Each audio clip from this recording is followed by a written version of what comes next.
പത്തനാപുരം ഇപ്പോൾ രാഷ്ട്രീയ കേരളം ഉറ്റുനോക്കുന്ന ഒരു മണ്ഡലം കൂടിയാണ്. പ്രത്യേകിച്ച് 5000 പ്രണയം ഉണ്ടാക്കിയാലും അതൊന്നും പത്തനാപുരത്തെ ജനങ്ങൾ നോക്കില്ല. എനിക്ക് ഇപ്പോൾ ഉണ്ടായ വിവാദങ്ങൾക്ക് കൂടുതൽ വോട്ട് കിട്ടുമെന്ന് പറഞ്ഞ് വെല്ലുവിളിച്ച ഒരാളാണ് ഇപ്പോഴത്തെ ഗതാഗത വകുപ്പ് മന്ത്രി ഗണേഷ് കുമാർ. അവിടെ ഗണേഷ് കുമാറിനെതിരെ നിൽക്കുന്നത് ജ്യോതികുമാർ ചാമക്കലാണ് UDF-ൽ. BJPക്ക് അത്ര വലിയ പ്രാധാന്യമില്ലാത്തൊരു മണ്ഡലം കൂടിയാണ് പത്തനാപുരം. ഇപ്പോൾ UDF സ്ഥാനാർത്ഥി നടത്തുന്ന നീക്കം വളരെ നിർണായകമാണ്. അതായത് ഉമ്മൻചാണ്ടിയുടെ മകൾ മറിയ ഉമ്മനെ അവിടെ പ്രചരണ രംഗത്ത് ഇറക്കുകയാണ്. എന്നിട്ട് മറിയ ഉമ്മൻ ഓരോ വീടുകളിലും കയറി ഗണേഷ് ഉമ്മൻചാണ്ടിക്കെതിരെ നടത്തിയ ചതിയെക്കുറിച്ച് പറഞ്ഞ് വോട്ട് ചോദിക്കുകയാണ് മറിയ ഉമ്മന്റെ ഈ മിന്നൽ നീക്കം ഗണേഷ് കുമാറിനെ നിലംപരിശാക്കുമോ? ഈ മിന്നൽ നീക്കം എന്ന് പറയുന്നത് ഗണേഷ് കുമാറിനെ കത്തിച്ച് കളയാൻ സാധ്യതയുണ്ടെന്ന് എനിക്ക്. കാരണം മറ്റ് നിയോജകമണ്ഡലങ്ങളിലൊക്കെ നടക്കുന്ന പോലെയുള്ള ഒരു തിരഞ്ഞെടുപ്പല്ല പത്തനാപുരത്ത് പ്രശ്നം എന്ന് പറയുന്നത് ഒരു ധാർമ്മികമായ വിഷയമായി മാറ്റിക്കൊണ്ടിരിക്കുകയാണ് ചെയ്യുന്നത്. മറിയമ്മൻ ചെയ്യുന്ന ഒരു പ്രധാനപ്പെട്ട ജോലിയാണ് ഇവൻ ചതിയനെ തോൽപ്പിക്കണം എന്ന് പറഞ്ഞിട്ട് ഓരോ വീട്ടിലും കയറുകയാണ് ചെയ്യുന്നത്. അപ്പോൾ ഈ പെണ്ണുങ്ങളോട് സംസാരിക്കുമ്പോൾ അല്ലെങ്കിൽ സ്ത്രീകളോട് സംസാരിക്കുന്ന സമയത്ത് അത് വളരെ സത്യസന്ധമാണ് എന്നുള്ള ഒരു ഫീലുണ്ടായ ഗണേഷ് കുമാറിൻ്റെ കാര്യം വെള്ളത്തിലാണ്. 5000 പ്രണയം അദ്ദേഹത്തിന് ആ നിയോജകമണ്ഡലത്തിലാണുള്ളെങ്കിൽ ചിലപ്പോൾ ഗുണമായിരിക്കും. കാരണം അവരുടെ വോട്ട് കിട്ടാൻ സാധ്യതയുണ്ടല്ലോ. അതല്ലാതെ ഈ മറിയ ചെയ്യുന്ന വളരെ പ്രധാനപ്പെട്ട ഒരു കാര്യം എന്ന് പറഞ്ഞാൽ ഇതിന് ഒരു ട്വിസ്റ്റ് ഉണ്ടാക്കിയതാണ്. കാരണം ഇതൊരു പൊളിറ്റിക്കൽ വിഷയമായിട്ട് അവരെടുക്കുന്നില്ല. LDF UDF തമ്മിലുള്ള ഫൈറ്റ് അല്ല. പകരം എന്താണെന്ന് വെച്ച് കഴിഞ്ഞിട്ടുണ്ടെങ്കിൽ ഒരാൾ മറ്റൊരാളുടെ ജീവിതത്തെ ചതിച്ചു. അതുകൊണ്ട് ഈ നിൽക്കുന്ന സ്ഥാനാർത്ഥി ഒരു ചതിയനാണ്, ഇവനെ നിങ്ങൾ വോട്ട് കൊടുക്കരുത് എന്ന് പറഞ്ഞിട്ട് മറിയ എല്ലാ വീടുകളിലും കയറി ഇറങ്ങിയാൽ ചിലപ്പോൾ ഗണേഷ് കുമാർ വെള്ളത്തിലാവാനുള്ള സാധ്യതയുണ്ട്. പക്ഷെ ഗണേഷ് കുമാറിന് ശക്തമായ വേരുകളുള്ള അടിത്തറയുള്ള ഒരു മണ്ഡലമല്ലേ എന്താ പറയുക ഈ പത്തനാപുരം എന്ന് പറയുന്നത്. പ്രത്യേകിച്ച് ഈ അടുത്ത സമയത്ത് ഞാൻ ബസ് യാത്ര നടത്തിയപ്പോൾ ഞാൻ യാത്ര ചെയ്ത ബസ്സിലെ ഡ്രൈവറും കണ്ടക്ടറും ഇത് സംസാരിക്കണം. അത് ഒരു ഉദാഹരണം മാത്രമാണ്. അതുപോലെ പറയുന്നവരുണ്ടാകാം, ഇല്ലാത്തവരുണ്ടാകും. അപ്പൊ അവർ പറയുന്നത് ഈ തിരഞ്ഞെടുപ്പുമായി ബന്ധപ്പെട്ട കാര്യങ്ങൾ പറയുമ്പോൾ അവർ പറയുന്നത് CPM അധികാരത്തിൽ വരണമെന്നൊന്നും ആഗ്രഹമില്ല, പക്ഷെ വന്നാൽ ഗതാഗത വകുപ്പ് മന്ത്രി ഗണേഷ് കുമാർ ആയാൽ വരണമെന്ന് ആഗ്രഹമുണ്ട്. കാരണം ഗണേഷ് കുമാർ അധികാരത്തിൽ വന്നതിന് ശേഷം അല്ലെങ്കിൽ ഗതാഗത മന്ത്രി ആയതിനു ശേഷം കൃത്യമായി ശമ്പളം കിട്ടുന്നുണ്ട്, വലിയ പ്രശ്നങ്ങളൊന്നുമില്ലാതെ KSRTC മുന്നോട്ട് പോകുന്നുമുണ്ട്.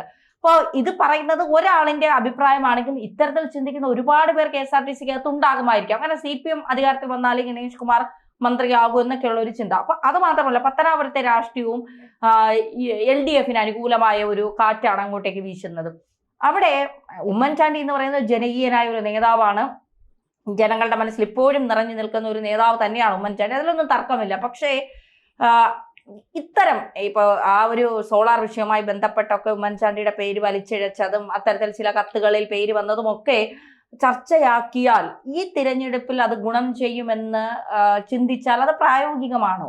അല്ല, അവരതങ്ങനെ ചിന്തിച്ചത് കൊണ്ടാണല്ലോ മറിയ അവിടെ പോകുന്നത്. വേറെ ഒരു സ്ഥലത്ത് എന്താ മറിയ പോകാത്തത്? അത് അവരുടെ അജണ്ടയായി മാറിയതിൻ്റെ പേരിലാണ്. അത് വിജയിക്കില്ലെന്ന് നമുക്ക് പറയാൻ പറ്റില്ല. കാരണം ഈ ഗണേഷ് കുമാർ ഒരു നല്ല MLA ആണ്, നല്ല മന്ത്രിയുമാണ് എന്ന പൊതു അഭിപ്രായം നിലനിൽക്കുന്നുണ്ട്. പക്ഷേ അദ്ദേഹത്തിൻ്റെ സദാചാര ജീവിതത്തിൽ നല്ലതല്ല എന്നും ആളുകൾ പറയുന്നുണ്ട്. അപ്പോൾ ഇവിടെ ഗണേഷ് കുമാർ മത്സരിക്കുന്നത് ഗണേഷ് കുമാറിനോട് തന്നെയാണ്. ഗണേഷ് കുമാർ എന്ന് പറയുന്ന നല്ല മന്ത്രിയും ഗണേഷ് കുമാർ എന്ന് പറയുന്ന നല്ല MLAയും ഗണേഷ് കുമാർ എന്ന് പറയുന്ന ചീത്ത ഭർത്താവിനോടും അതേപോലെ തന്നെ ചീത്ത മനുഷ്യനോടും എന്തിയാണ് മത്സരിച്ചുകൊണ്ടിരിക്കും. ഇതിനാര് ജയിക്കും എന്നുള്ളതാണ് അവിടുത്തെ പ്രശ്നം. മറ്റ് നിയമസഭാ മണ്ഡലങ്ങളിൽ നിന്ന് വ്യത്യസ്തമാണ് അത്. ശരി, അയാൾക്ക് എതിരെ മത്സരിക്കുന്നത് ഗണേഷ് കുമാറിനെതിരെ മത്സരിക്കുന്നത്.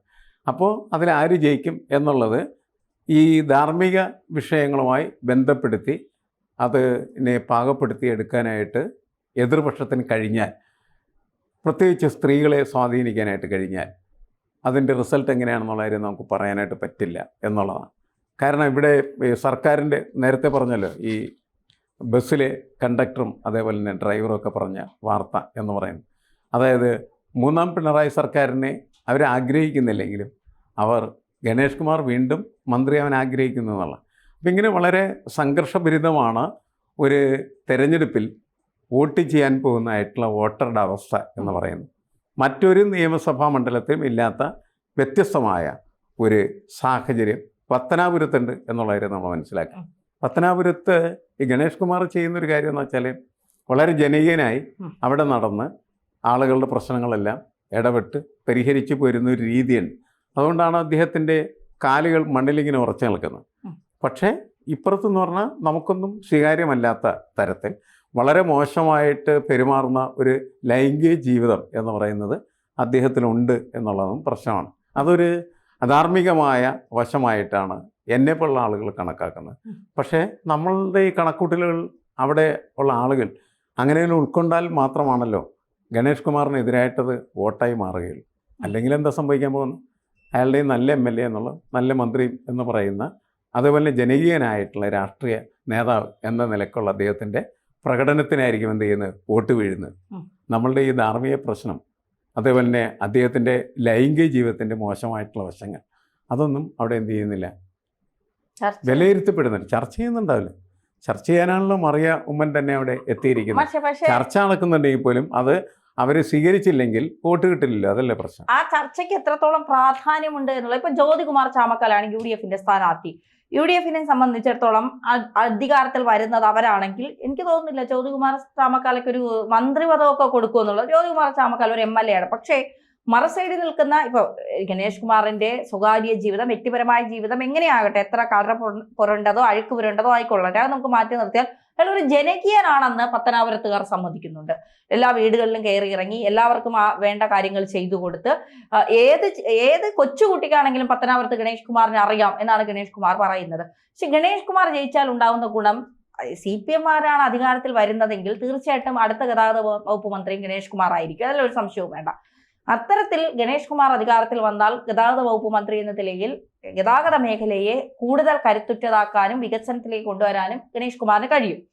അത് പിന്നെ KSRTC-യിലുള്ള പിന്നെ പകുതി ജീവനക്കാരും അല്ലെങ്കിൽ ഒരു 90% ജീവനക്കാരും അംഗീകരിക്കുന്ന ഒരു കാര്യം കൂടിയാണ്. പക്ഷെ ജ്യോതികുമാർ ചാമക്കാലയ്ക്ക് പലതും ചെയ്യാൻ പരിമിതികളുണ്ട് എന്നുള്ളതൊരു യാഥാർത്ഥ്യം. ഇപ്പോൾ ഉമ്മൻചാണ്ടിയുടെ പേര് പറഞ്ഞ് ജ്യോതികുമാർ ചാമക്കാല ജയിച്ചാൽ അത് കേരളത്തിന് എത്രത്തോളം ഗുണം ചെയ്യും? ജയവും ഓക്കെ, ജയിക്കാനായി എന്ത് അജണ്ടകളും എന്ത് മാർഗങ്ങളും എന്ത് പിന്നെ കുതന്ത്രങ്ങളും സ്ഥാനാർത്ഥികൾ മെനയും.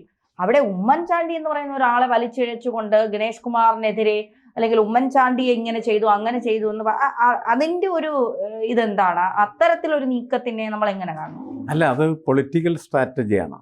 പൊളിറ്റിക്കൽ സ്ട്രാറ്റജിയിൽ എന്തുപയോഗിക്കുന്നു എന്നുള്ള പ്രശ്നമല്ല, അതുകൊണ്ട് എങ്ങനെ റിസൾട്ട് ഉണ്ടാക്കാൻ പറ്റുമെന്നായിരിക്കും ഇവർ അന്വേഷിക്കുന്നത്.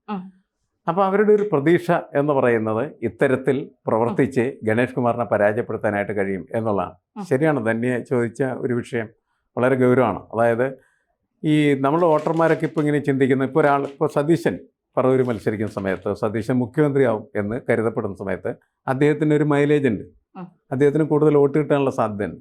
കാരണം അദ്ദേഹം ജയിക്കുകയും അതേപോലെ തന്നെ UDF അധികാരത്തിൽ വരികയും ചെയ്താൽ പറവൂരിനൊരു മുഖ്യമന്ത്രി കിട്ടും എന്നുള്ളതാണ്. ഇതേപോലെയാണ് ഈ പത്തനാപുരത്തുള്ള ആളുകൾ കരുതുന്നത്. ഗണേഷ് കുമാർ ജയിക്കുകയും LDF അധികാരത്തിൽ വരികയും ചെയ്താൽ ഞങ്ങൾക്ക് ഒരു മന്ത്രിയുണ്ട് എന്നുള്ളതാണ്. ഇതിൻ്റെ ഒരു പ്രാധാന്യം നമുക്ക് കുറച്ച് കാണാൻ പറ്റില്ല. കാരണം എല്ലാ സ്ഥലത്തും അത്തരത്തിലുള്ള പ്രശ്നങ്ങൾ വരും. അതുകൊണ്ടാണ് ജ്യോതികുമാർ ചാമക്കാലയ്ക്ക് അത് ഒരു ചെറിയ ഡിസഡ്വാൻറ്റേജ് ആയിട്ട് വരും. രണ്ട് സ്ഥാനാർത്ഥികൾ നമ്മൾ താരതമ്യം ചെയ്യുന്ന സമയത്ത് ഒരു സ്ഥാനാർത്ഥി അധികാരിയും മറ്റത് അധികാരി അല്ലാത്തതുമായിട്ടുള്ള ആൾ. പക്ഷേ ഇതൊരു പൊളിറ്റിക്കൽ ഫൈറ്റും അതേപോലെ ഇപ്പം തന്നെ ഒരു ധാർമ്മിക വിഷയത്തിൻ്റെ ഫൈറ്റുമായിട്ട് മാറിത്തീരുന്ന സമയത്ത് അത് എത്രത്തോളം ആ സൈഡിലേക്ക് അത് ആങ്കർ ചെയ്യപ്പെടും എന്നതിൻ്റെ അടിസ്ഥാനത്തിലാണ് നമുക്ക് അതിൻ്റെ വിലയിരുത്തൽ നടത്താനായിട്ട് പറ്റുള്ളൂ.